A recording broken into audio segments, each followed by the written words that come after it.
Sejam muito bem-vindos ao nosso canal. Aqui trazemos informações de fundos imobiliários e ações no Brasil e no exterior. E no vídeo de hoje vamos falar da Klabin, KLBN 11, né, a Unity aí que reúne uma ação ordinária e 4 preferenciais. Trata-se de uma empresa velha conhecida aí do investidor, né? Inclusive ela faz parte da carteira do maior investidor pessoa física no Brasil, Luiz Barsi Filho. Vamos analisar o seu último resultado divulgado, entrar nos números e identificar aí o motivo pelo qual o Luiz Barsi defende tanto a ação da empresa, né? E se o vídeo ajudar em seus estudos, fique à vontade para curtir, compartilhar e se inscrever em nosso canal.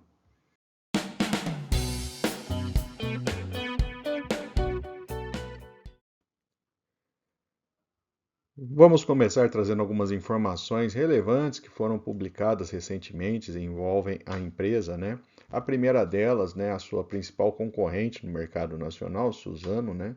Ela buscando aí entrar no ramo têxtil agora, né?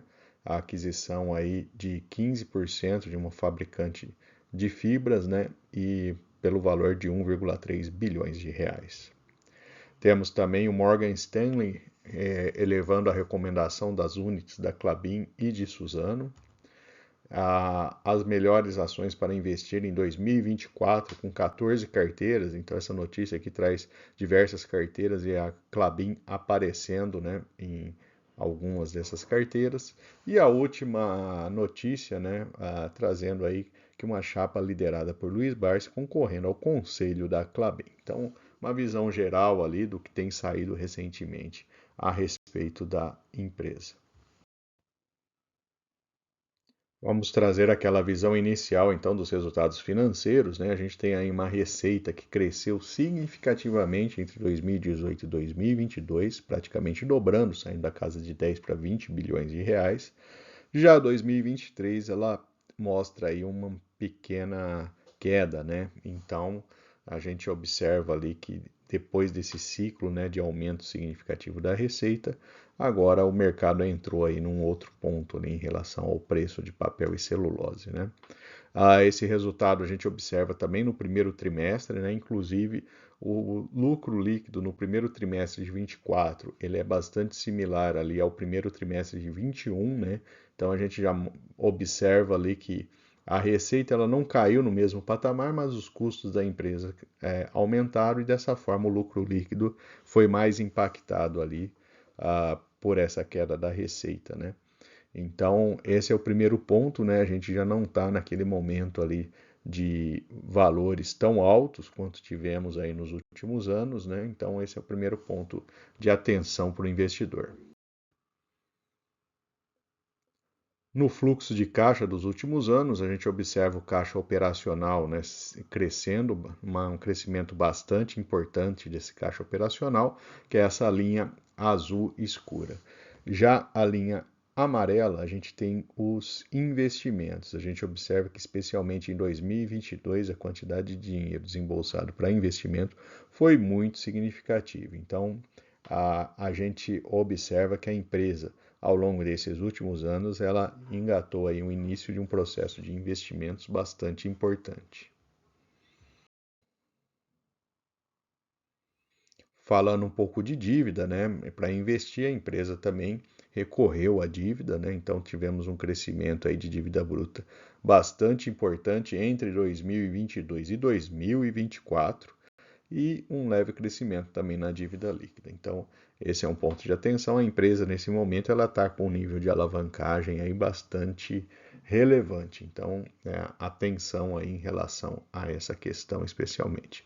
O valor patrimonial também subiu bastante aí de 2018 até 2024 e adotou aí um crescimento aí bastante importante depois de 2020. Vamos falar então agora da composição, né, dos acionistas, né, que possuem ações da Klabin. 52% das ações ordinárias estão com a família, né, que é essa Kikini Black aqui, né, a Klabin Irmãos Company. Ah, temos aí 3% com o Banco de Nova York, a Dairy Price mais 3% e BlackRock 2%. Então esses são os principais acionistas com ações ordinárias e ações preferenciais. A gente tem aí uma participação mais relevante dos bancos, já que a empresa, a holding familiar da família Klabin não possui uma quantidade relevante de ações preferenciais. O resultado da empresa, né, ele 60% vem de papéis e embalagens e 40% de celulose. Temos aqui um gráfico um pouco mais longo do lucro por ação, né? Então temos aí momentos de altas e baixas, inclusive momentos em que a empresa registrou prejuízo, mas a gente vê uma certa tentativa de manter um nível de dividendos, pelo menos nos anos, fazendo caixa nos anos de bons resultados, para assegurar a distribuição nos seguintes. Em especial detalhe que 2022 e 2023 tivemos aí um pagamento bastante interessante de dividendos. Então, o acionista ali, a empresa começou a chamar a atenção de boa parte do pessoal por causa do seu resultado, que foi muito bom, especialmente em 2022, e o pagamento de dividendos em um patamar mais elevado. Aqui temos então, né, os dados apresentados na última divulgação de resultado. Temos aqui os volumes de venda, tanto de celulose, papel e embalagens, né? São 922 mil toneladas de produto.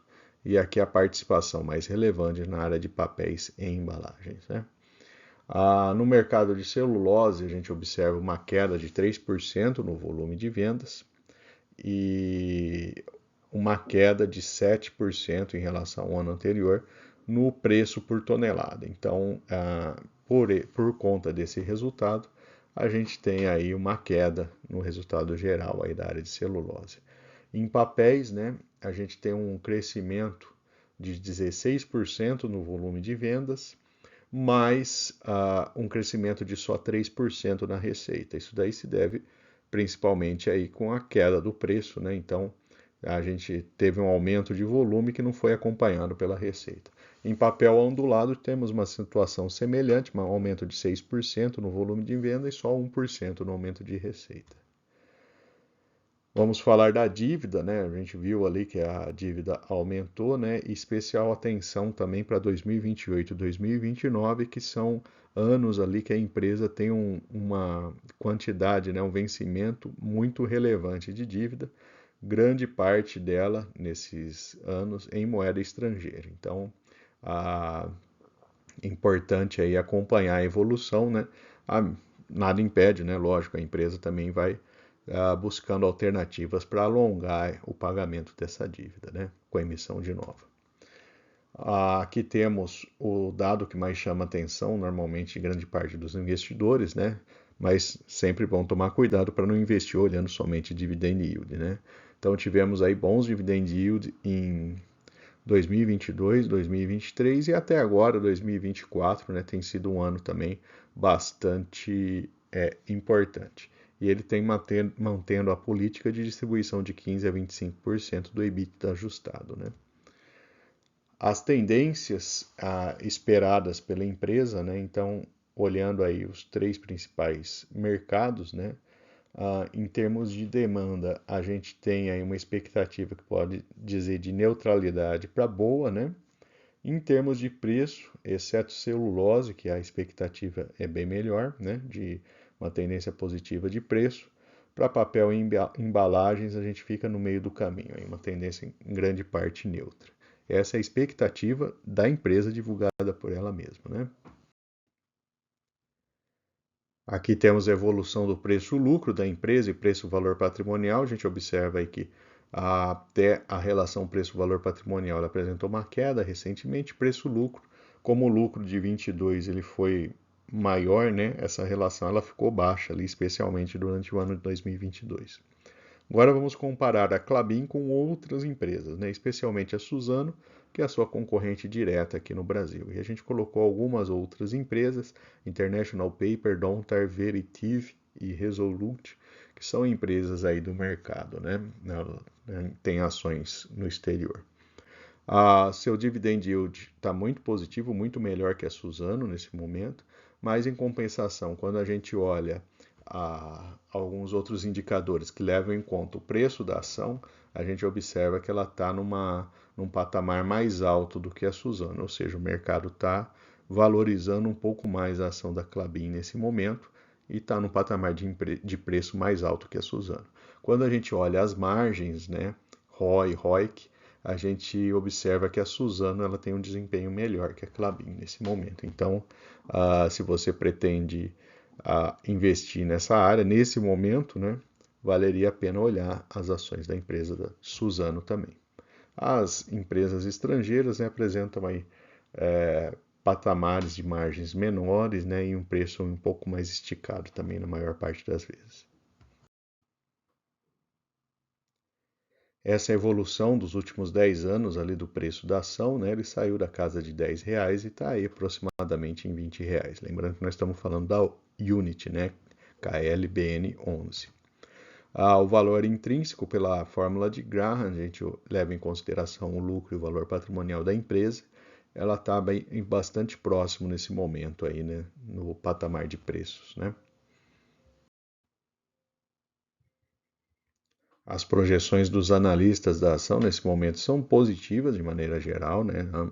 Grande parte deles projetando aí uma valorização para daqui a 12 meses e uma parte maior, 39%, com recomendação de compra e 46% com recomendação neutra. Então, de maneira geral, a visão dos analistas é positiva nesse momento.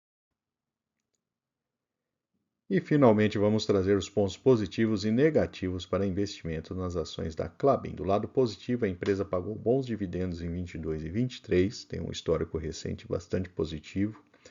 A expectativa positiva da própria empresa na demanda por produtos em relação ao preço, de maneira geral, olhando a média como um todo.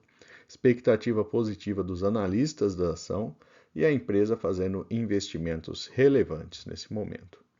Do lado negativo, a gente tem um trimestre inicial de 2024 com resultado em patamar de lucro equivalente a 4 anos atrás, puxado principalmente aí pela queda do preço dos seus produtos, né? Tem um crescimento de dívida, né? Tá certo que para fazer investimento, mas a empresa se alavancou um pouco mais ainda nos últimos anos. A dívida é relevante, principalmente aí no prazo de 2028 e 2029, já está num cenário aí um pouco mais curto, mais próximo, né? Então vale a pena ficar atenta aí a essa questão, né? E indicadores de preços mais altos e margens piores do que a Suzano quando você compara diretamente as duas ações. Então, vale a pena olhar a Klabin, né? Ela tem pago bons dividendos, essa questão aí de queda de preço também pode impactar um pouco mais forte. A Suzano paga menos dividendos, mas de maneira geral, os indicadores da ação estão um pouco melhor. Espero que tenham gostado do vídeo do nosso canal. Segue aqui o link para o canal, caso vocês não sejam inscritos e tenham interesse em se inscrever. E uma opção de vídeo em um dos playlists nossos que a gente tem no canal com diversas opções de ação. E lembrando, o YouTube liberou recentemente o botão Valeu Demais para o nosso canal. Então, se você deseja contribuir com esse trabalho, né, fique à vontade. Clicando no botão ali, ele deve abrir opções. Se não quiser contribuir, você contribui também compartilhando e curtindo o vídeo. Muito obrigado e até a próxima.